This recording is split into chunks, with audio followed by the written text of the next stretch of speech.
우리 한번 인사하겠습니다. 반갑습니다. 사랑합니다. 축복합니다. 여러분, 요즘은 정신을 바짝 차리고 살아야 되는 시대예요. 왜냐하면 조금만 정신을 놓아버리면 내 통장에 있는 돈도 누가 빼가요. 어느 할머니의 통장에 7천만 원이 있었다는데 홀라당 빼갔대요, 다. 아니, 나는 은행에 가지도 않았는데 누가 다 빼가버린 거예요. 정신 바짝 차려야 됩니다. 어느 날 저한테 문자가 왔는데 무슨 문자가 왔느냐 하면 제가 교통법규를 어겼대요. 제가 타고 다니는 차가 우리 교회차잖아요. 교회차하고 나하고는 연관이 사실은 이름으로는 없어요. 교회 이름으로 돼 있지 제 이름으로 돼 있지 않거든요. 그 교회차를 운전하는 사람이 나인 줄 아는 사람은 거의 우리 교인들밖에 없을 거예요. 그런데 내가 교통법규를 어겼다는 그 문자를 받고는 굉장히 고민했어요. 내가 교통법규를 어기는 걸 누가 사진을 찍어서 신고했나? 한참 고민하다가 결론은 내가 타고 다니는 이 차, 교회차를 내가 타고 다니는 줄 아는 사람은 교인들밖에 없는데 이건 거짓이다. 이렇게 해서 벌금 안 내고 그냥 거기 누르지도 않았어요. 이렇게 우리를 현혹하고 우리를 속이려고 하는 것이 이 세상입니다. 얼마나 거짓말로 가득한 세상이 이 세상인 줄 몰라요. 뉴스를 보더라도요, 깜짝 놀랄 만한 뉴스가 터졌어요. 야, 진짠가? 하고 찾아보니까 거짓말이에요. 이런 것들이 수없이 많습니다. 이런 거짓 속에서 우리가 살아가고 있어요. 여러분, 이런 거짓말 투성이인 세상 속에 거짓말에 속지 않는 여러분들이 되기를 주님의 이름으로 축원합니다. 그리고 성도들은 또 사람들을 속여서도 안 됩니다. 속여서도 안 돼요. 어느 학교에서 학생들에게 질문을 했답니다. 무슨 질문을 했냐 하면 누구를 가장 많이 속였느냐, 누구에게 가장 많이 거짓말을 했느냐, 이런 조사를 해봤더니 누구에게 거짓말을 제일 많이 했다 그럴까요? 자기 엄마에게 거짓말을 제일 많이 했대요. 저도 가만히 그 말을 듣고 돌아보니 어렸을 때 사실은 가난했잖아요. 용돈이라는 생각 꿈에도 생각하지 못하고 이렇게 살았어요. 그러니까 사고 싶은 거, 하고 싶은 거 있을 때 돈을 어떻게 마련합니까? 사겠다고. 엄마한테 사겠다고 돈 달라 그래가지고 거기서 조금 이렇게 빼내는 거. 이게 그것밖에 길이 없었어요. 저도 어렸을 때 그 거짓말을 꽤 했더라고요. 그러니까 가장 가까운 엄마, 가장 가까운 아버지, 이 부모를 자식들이 제일 많이 속인다는 겁니다. 제일 가까운 사람을. 그러면 안 되잖아요. 그런데 그렇다는 거예요. 그런데 여러분 보세요. 엄마를 속이는 것보다요, 더 많이 속이는 사람이 있대요.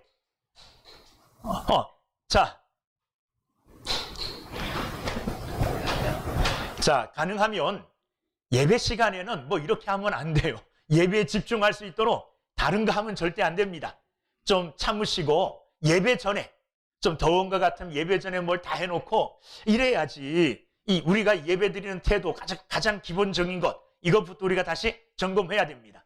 예배 시간에는 꼼짝 말고 저를 보시고 하나님 앞에 예배하는 일에 100% 집중하시는 우리가 되기를 주님의 이름으로 축원합니다. 그런데 엄마를 속이는 것보다 더 많이 속이는 사람이 있대요. 누구를 속일까요? 네? 이거 뭐예요? 선생님. 선생님 물론 속이겠지만 선생님보다 더 많이, 엄마를 속이는 것보다 더 많이 속이는데 누구를 속이느냐? 자기 자신을 속인대요. 자기 자신이 자기를 속이는 게 엄마를 속이는 것보다 훨씬 많다는 거예요. 이게 무슨 말이죠? 자기 자신을, 내가 속인다는 거예요. 우리 뇌는 아주 이상해가지고 자기를 속이는 것이 내가 생존하고 내가 살아가는 데에 더 유리하게 생각되어지면 뇌는 자동적으로 철저하게 자기를 속인다는 거예요. 우리의 뇌는요, 자기 중심적이래요. 우리 중심, 내 중심. 그리고 우리 뇌는 나를 무지무지하게 사랑해서 내 중심적으로 모든 것을 기억하고 모든 것을 판단한다는 겁니다. 그러니까 제일 많이 속이는 자가 나도 모르게 나를 속이고 살아간다는 말이에요.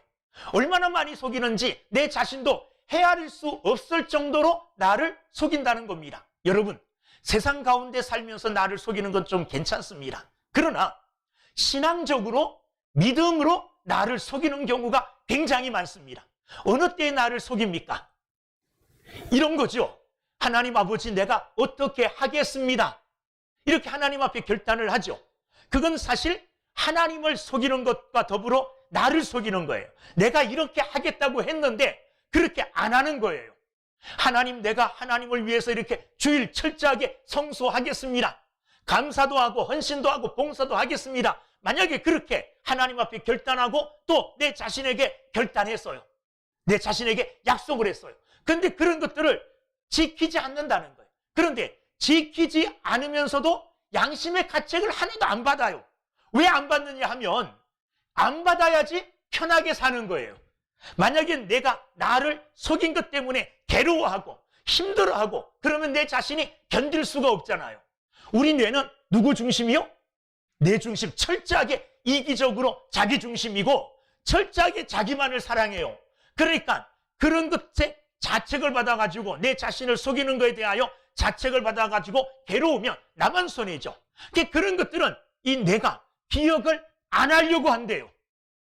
그러니까 나도 모르게 내가 나를 속이는 경우가 얼마나 많은지 모릅니다. 여러분, 신앙생활함에 있어서 가장 위험한 게 뭐냐? 신앙생활하는 게 있어서 가장 위험한 게 뭐냐? 오늘 제목 좀 제가 특별하게 달았습니다. 뭐라고 달았습니까? 오늘 설교의 제목이 결코의 위험한 신앙. 결코. 이 결코라는 말은 어떤 뜻이 있느냐 하면 어떤 경우에도 절대로 그런 거예요. 내가 결코 그렇게 하겠습니다. 그러면 어떤 경우에도 절대로 그렇게 하겠다는 거고, 결코 안 하겠습니다. 이렇게 말한다면 어떤 경우에도 절대로 그렇게 안 하겠습니다. 이런 다짐의 말이 결코라요. 결코. 오늘 본문에 보면 이 결코라는 말을 베드로가 쓰고 있어요. 33절 베드로가 대답하여 이르되 모두 주를 버릴지라도 나는 결코 버리지 않겠나이다. 결코 버리지 않겠나이다. 이 말은 어떤 경우에도 절대로 주님을 버리지 않겠습니다. 이런 베드로의 확신에 찬 말이에요. 장담하는 말이에요. 장담하는 말이에요. 자, 오늘 본문이 어떻게 이어지느냐 하면 예수님께서 제자들과 함께 최후의 만찬을 하십니다. 그러면서 유월절 절기에 대하여 설명을 해주셔요. 유월절 절기는 곧 누구에 대한 이야기냐 하면 예수 그리스도에 관한 이야기라는 거예요. 유월절 희생양은 누구를 가리킵니까? 예수님을 가리키고, 유월절 어린 양의 피 흘림은 예수 그리스도의 십자가의 피 흘림을 가리킨다고, 유월절의 의미는 예수 그리스도 자신을 가리킨다고 제자들에게 말씀을 하셨습니다. 그리고는 일어나 제자들과 함께 어디를 향하여 나가시느냐 하면 감람산으로 가는 길이었습니다. 자, 유월절 만찬을 하신 후에 감람산을 향하여 가는 그 도중에 그 길 위에서 예수님은 제자들을 향하여 엄청난 말을 합니다.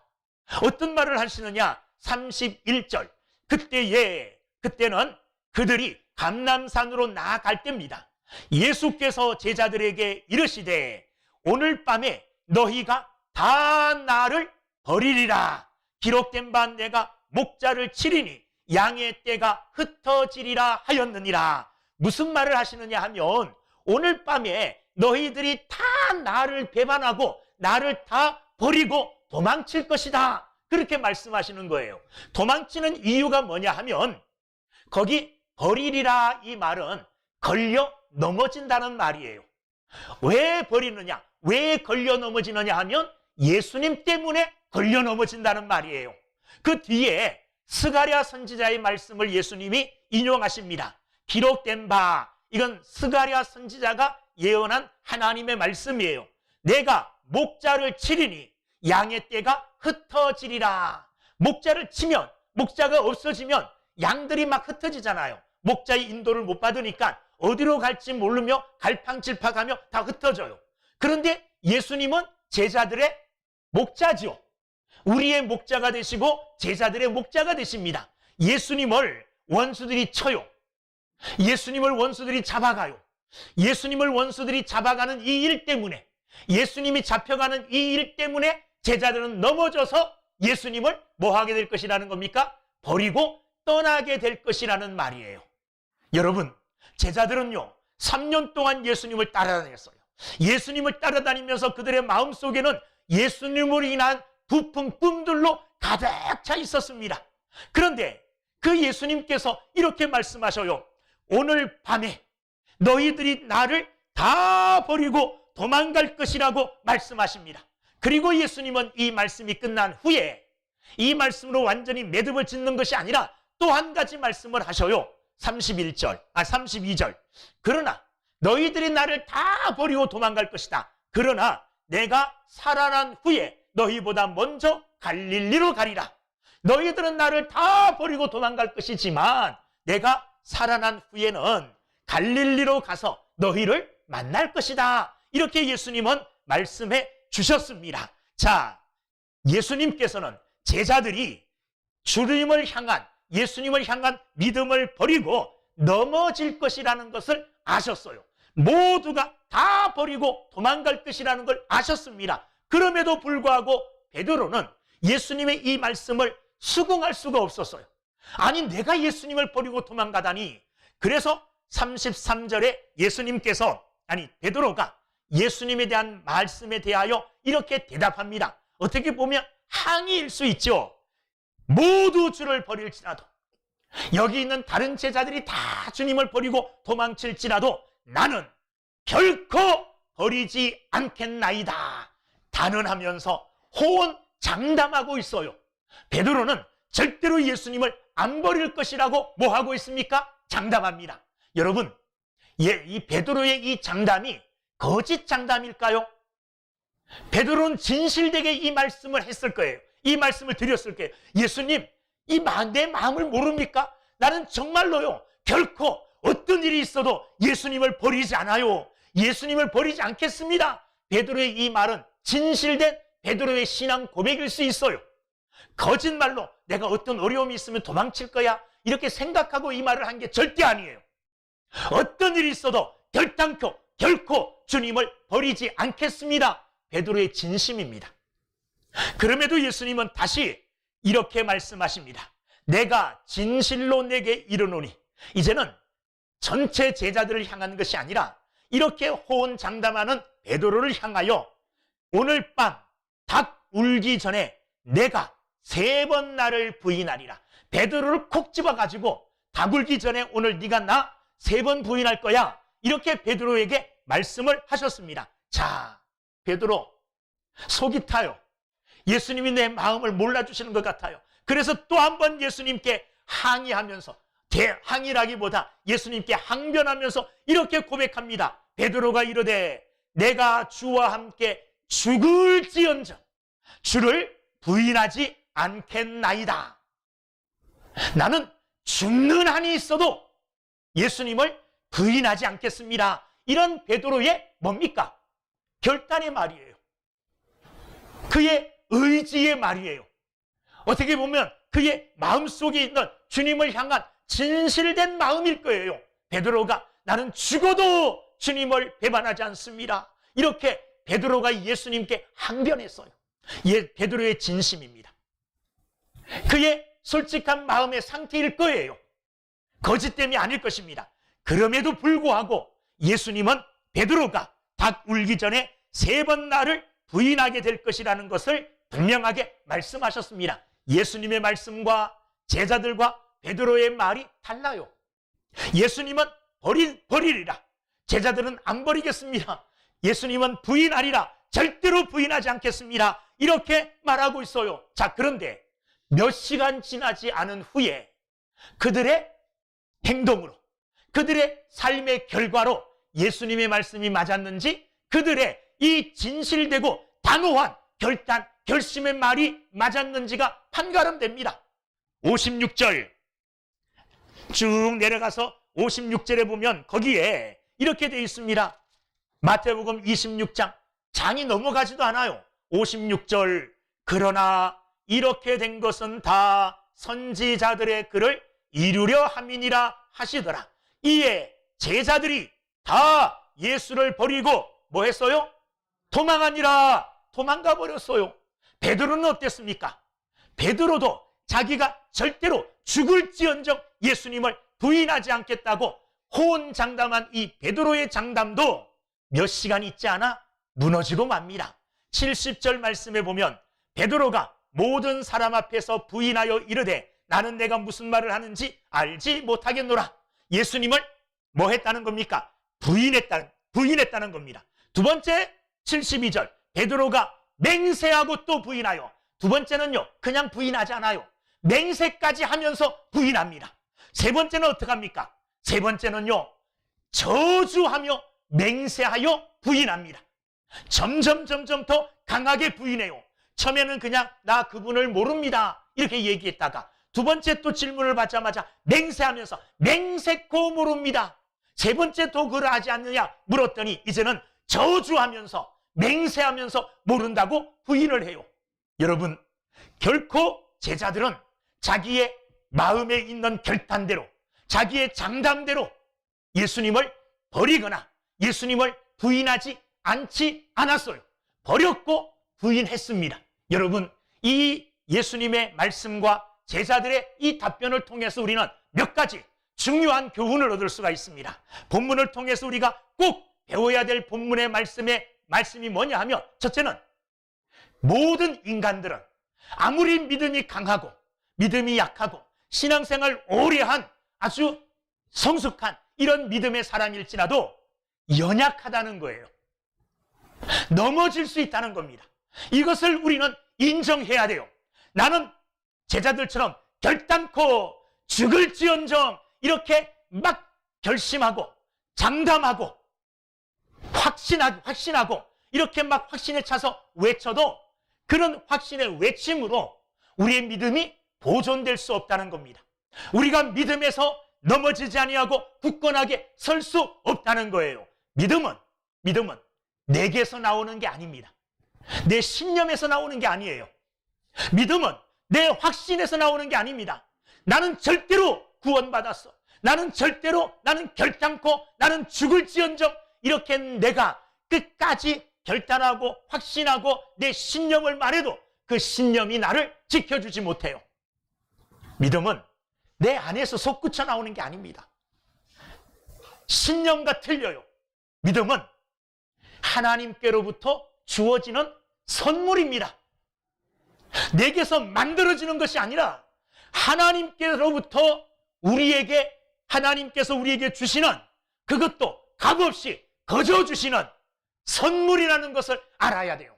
그러니까 믿음은 누구로 말미암아 세워지는 거냐 하면 하나님으로부터 예수 그리스도를 통하여 우리에게 세워지는 것, 우리에게 있어지는 것이 믿음이에요. 그런데 가끔 우리는 믿음과 내 신념을 착각합니다. 내 신념, 내 결심을 나는 이렇게 꼭 할 거야. 이건 내 신념이죠. 내 의지지요. 그게 믿음은 아니에요. 내 자신에게 나는 할 수 있어. 하면 돼. 자기 체면을 걸으세요. 이게 믿음입니까? 이건 믿음이 아니에요. 믿음은 예수 그리스도를 의지하는 거예요. 하나님을 의지하는 겁니다. 믿음은 하나님께로부터 오는 거지 내게로부터 오는 것이 아니라는 것을 우리는 알아야 됩니다. 31절 말씀에 보면 26장 31절 그때에 예수께서 제자들에게 이르시되 오늘 밤에 너희가 다 나를 버리리라. 다 나를 버릴 것이다. 너희들이 3년 넘도록 나를 따라다니고 3년 넘도록 나를 따라다니면서 내가 베푸는 많은 기적들을 보고 내 가르침을 받았지만 그럼에도 불구하고 너희들은 아직 완전하지 않다. 너희들은 넘어질 수 있다. 나를 버린다. 이렇게 예수님은 말씀하신 거예요. 여전히 제자들은 연약하다고 예수님은 말씀을 하신 겁니다. 예수님을 따라다니면서 훈련받고 많은 것의 가르침을 받았고 또 보고 느낀 것이 많았지만 아직도 제자들은 여전히 부족해요. 계속 넘어지고 그리고 계속 쓰러지면서 실패하면서 배워 나가는 과정 중에 있는 겁니다. 이 땅을 살아가면서 이 땅 위에서 완벽하게 완전함을 이룬 사람은 아무도 없어요. 그러므로 아무리 성자라고 해도 아무리 말씀대로 사는 거룩한 사람이라고 해도 그는 넘어질 수 있는 연약한 사람임을 우리는 고백해야 됩니다. 제자들과 같이 성경에 나오는 많은 사람들의 이야기도 실족하여 넘어진 사람들의 이야기가 많이 있어요. 성경에는요. 우리가 생각하기에 이분도 넘어졌나? 이분도 실패했나? 이렇게 말할 정도로 위대한 신앙의 사람들도 실패하고 넘어졌어요. 처음에 넘어진 사람이 누굽니까? 에덴 동산에서 아담과 하와는 하나님의 말씀에 순종하며 하나님이 에덴 동산을 통하여 주신 모든 복을 마음껏 누릴 수 있는 은혜 속에 살았지만 그들은 악한 마귀의 속삭임에 그만 넘어가 버렸어요. 악한 마귀의 유혹에 넘어가 하나님이 금하신 선악과를 따먹고 하나님과 원수가 되는 실패한 자가 되고 말았습니다. 자, 우리가 잘 아는 노아, 얼마나 의롭고 하나님과 동행하는 사람이었습니까? 그럼에도 불구하고 이 노아는 방주에서 나온 후에 포도농사를 지었어요. 그리고 포도농사가 너무 잘 되어서 그 포도로 만든 포도주를 먹고 벌거벗고 누워서 잤어요. 이 모습을 자녀들이 보게 되었습니다. 함이 이것을 보고 나와 형제들에게 아버지가 하체도 다 드러내고 술에 취하 주무신다는 말을 떠버렸어요. 이야기했어요. 그러자 함의 자손인 가나안이 이 함 때문에 아버지의 허물을 보고 이야기한 그의 잘못 때문에 가나안이 저주를 받는 결과가 나타났습니다. 여러분, 의인이라고 말할 수 있는 노아도 술에 취하여 정말 이런 좋지 않은 자식들에게 좋지 않은 모습을 보여주는 넘어짐, 쓰러짐, 실패의 경험을 했습니다. 애굽에서 출애굽하여 나온 이스라엘 백성들, 여러분, 광야를 걸어가면서 40여 년 동안 얼마나 넘어졌습니까? 끄떡하면 길이 어렵다고, 목마르다고, 고기가 먹고 싶다고, 이렇게 하나님을 원망하고 모세를 원망하며 쓰러지고 넘어지는 이런 수많은 경험들을 했습니다. 우리가 잘 아는 하나님과 마음이 통한, 하나님의 마음에 합한 자라고 말하는 믿음의 위대한 사람 다윗도 실패한 경험이 있어요. 언제 실패했습니까? 그가 하나님의 은혜와 능력으로 말미암아 정말로 큰 나라를 다스리게 되고 평화가 찾아왔을 때에 다윗은 전쟁터에 나가지 않아도 됐어요. 그때 한가롭게 늦게 일어나서 왕궁을 거닐다가 목욕하는 여자를 봐요. 눈에 들어오는 목욕하는 여자의 유혹에 그만 넘어가 간음을 하게 됩니다. 그것도 결혼한 여자를 빼앗았어요. 이것도 부족해서 자기의 잘못을 감추려고 그의 남편을 전쟁터 맨 앞에 내보내서 간접적으로 죽이는 살인죄까지 다윗은 범하고 맙니다. 심지어 위대한 지도자였던 모세도 하나님 앞에 이런 성급함 때문에 범죄한 일이 있어요. 바위를 쳐서 물을 내라 했을 때에 이 화를 내면서 마음속에 있는 분을 참지 못하여 분을 내면서 바위를 2번이나 내려쳤어요. 하나님 앞에 자기의 분을 감추지 못한 겁니다. 그것 때문에 위대한 지도자 모세도 어디 들어가지 못했습니까? 가나안 땅에 들어가지 못하는 이런 실족함의 이야기가 성경에 나오는 이야기입니다. 여러분, 성경 속에 우리가 생각하기에 감히 따라가지도 못할 것 같은 위대한 신앙인들도 넘어졌습니다. 아담과 하와는 사탄이 주는 달콤한 유혹의 음성에 넘어갔고, 노아는 술의 유혹에 넘어갔고, 이스라엘 백성들은 주변 역경, 어려운 열악한 환경에 넘어지고 실패했고, 다윗은 성적 유혹, 모세는 분노를 참지 못하고 분노에 넘어가 실족했고, 오늘 제자들은 뭐 때문에 실패하게 됩니까? 제자들은요, 예수님을 향한 기대가 있었어요.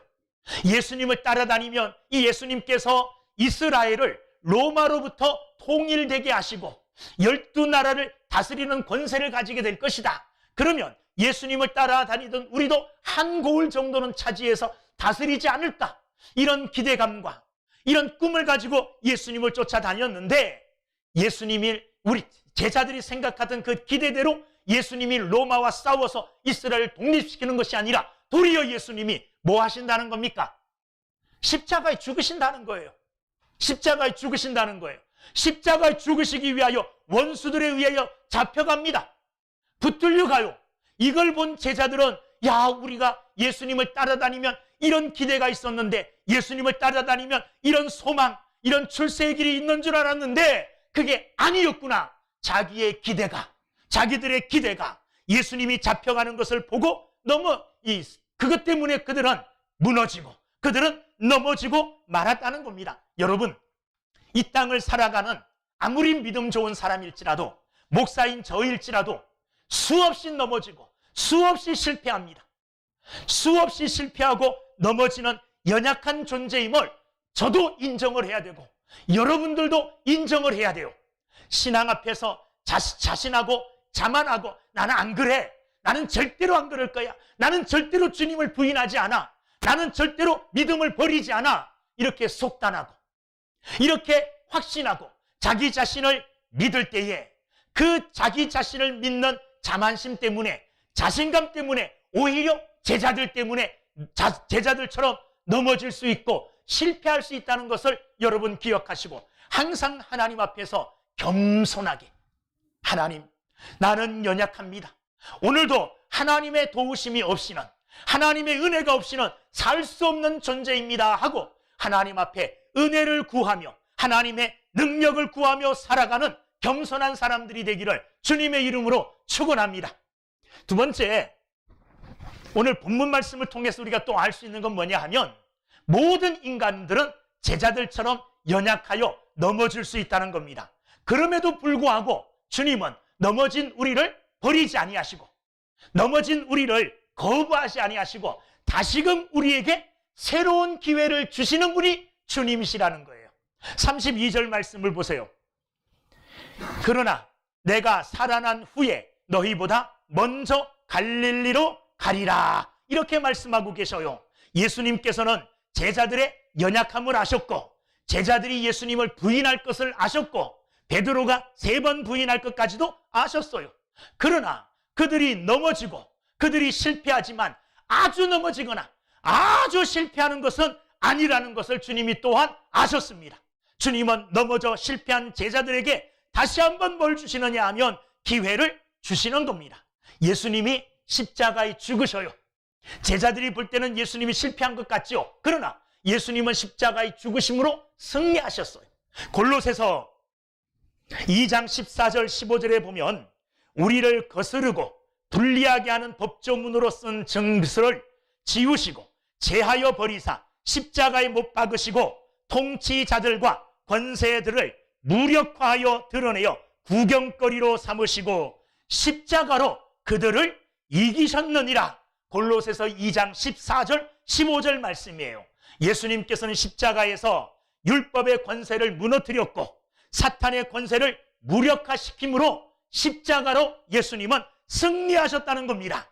예수 그리스도의 십자가는 죄와 사망의 권세를 무너뜨리고 그리스도 예수를 믿는 우리에게 영생의 선물을 가져다 주셨습니다. 그리하여 예수님의 십자가는 이 세상의 권세 잡은 악한 사단과 대적함으로 십자가를 따르는 모든 자들에게는 사탄이 주는 죽음이 아니라 십자가의 은총으로 주는 하나님의 영생의 복을 누리게 되게 되는 것, 이게 예수님이 하신 일이거든요.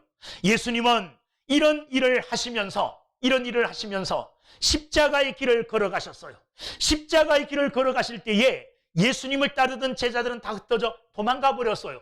그런데 요한복음 16장 32절에 보면, 제가 읽을 테니까 들어보세요. 보라, 너희가 다 각각 제 곳으로 흩어지고 나를 혼자 둘 때가 오나니 벌써 왔도다. 그러나 내가 혼자 있는 것이 아니라 아버지께서 나와 함께 계시느니라. 할렐루야. 제자들은 다 예수님을 떠났어요. 그런데도 예수님과 함께 계시는 분이 계신데요. 그분이 누굽니까? 아버지 되시는 하나님은 예수님과 함께 계셨다는 그런 말씀이에요. 이 말씀을 하신 후에 예수님은 제자들에게 요한복음 16장 33절 계속해서 이것을 너희에게 이르는 것은 너희로 내 안에서 평안을 누리게 하려 함이라. 세상에서는 너희가 환난을 당하나 담대하라. 내가 세상을 이기었노라. 이렇게 말씀하십니다. 제자들은 예수님 때문에 실족하기도 하고 예수님 때문에 실패하기도 하고 넘어지기도 하고 지기도 해요. 그러나 예수님은 십자가를 통하여 승리하셨어요. 예수님의 승리가 실패한 제자들에게 믿음으로 말미암아 주어진다는 겁니다. 세상에서 너희들이 환난을 당하는구나 걱정하지 마라. 내가 세상을 이겼다. 내가 세상을 이긴 이것은 나의 이김뿐만 아니라 나를 따르고 나를 믿는 너희의 승리가 되어진다. 이렇게 예수님은 제자들에게 말씀하신 겁니다. 그러시면서 오늘 32절 말씀처럼 예수님은 부활하신 후에 승리하신 후에 악한 사단의 권세, 죽음의 권세를 이기신 후에 어디로 가실 거라고요? 갈릴리로 먼저 가 너희를 기다릴 것이라고 말씀하셨어요. 이 말씀대로 예수님과 제자들은 갈릴리에서 만나게 됩니다. 마태복음 28장 16절 17절 11 제자가 갈릴리에 가서 예수께서 지시하신 산에 이르러 예수를 배웁고 경배하나 아직도 의심하는 사람들이 있더라. 갈릴리에서 예수님께서는 말씀하신 대로 한 산에서 제자들을 만나 주셨습니다. 만나 주심으로 끝난 게 아니라 그들에게 지상 명령을 주십니다. 우리가 잘 아는 마태복음 28장 18절 20절 갈릴리에서 제자들을 만난 예수님께서 제자들에게 하신 말씀이에요. 어떻게 보면 마지막 제자들에게 분부하는 지상 명령일 수 있어요. 그 말씀이 뭐냐? 마태복음 28장 18절 20절 다 찾아서 같이 읽어보겠습니다. 갈릴리에서 너희들을 만날 것이라고 약속하신 대로 갈릴리에서 예수님은 그들을 만나 주셨습니다. 그리고 18절부터 20절 말씀에 그들에게 분부하는 말씀이 있었어요. 18절부터 20절 시작. 예수께서 나와 말씀하여 이르시되 하늘과 땅의 모든 권세를 내게 주셨으니 그러므로 너희는 가서 모든 민족을 제자로 삼아 아버지와 아들과 성령의 이름으로 세례를 베풀고 내가 너희에게 분부한 모든 것을 가르쳐 지키게 하라. 볼지어다 내가 세상 끝날까지 너희와 항상 함께 있으리라 하시니라. 아멘. 갈릴리에서 제자들을 만난 예수님께서는 그들이 무슨 일을 해야 될지를 가르쳐 주십니다. 자, 하늘과 땅의 모든 권세를 내가 받았고 이 모든 권세를 받은 내가 너희에게 말하니 가서 사람들로 제자를 삼고 성령의 이름으로 세례를 베풀고 분부한 모든 것을 가르쳐 지킬 수 있도록 가르쳐라. 그러면서 20절 끝에 내가 세상 끝날까지 너희와 항상 함께 있으리라. 너희를 떠나지 아니하고 너희가 어디를 가서 무슨 일을 하든지 간에 너희와 내가 항상 함께 있어 줄 것이라고 제자들에게 확신을 주신 후에 그들을 위로하시는 겁니다. 제자들은 예수님의 이 말씀으로 말미암아 부인하고 버렸던 자기 안에 있는 예수님으로 말미암아 넘어지고 쓰러졌던 그 모든 것들이 다 치유되어져요. 상처받고 넘어졌던 이 제자들을 불러 일으켜서 다시 한번 사명을 주심으로 그들에게 새로운 기회를 예수님은 부여하여 주십니다. 이제는 어디 가든지 내 제자가 되어서 모든 민족으로 제자를 삼아라. 세례를 베풀어라. 가르쳐서 지키게 하라. 끝까지 내가 너희와 함께 있겠다 하면서 실패한 제자들에게 다시 사명의 기회, 감당할 수 있는 기회를 예수님은 주시는 겁니다. 자, 오늘 말씀을 정리하면 이렇습니다. 우리는 마땅히 넘어질 수밖에 없는 연약한 자입니다. 누구든지 넘어져 본 경험이 있을 거예요. 특별히 자기 자신에게 실망해 본 적이 있는 사람들이 많을 겁니다.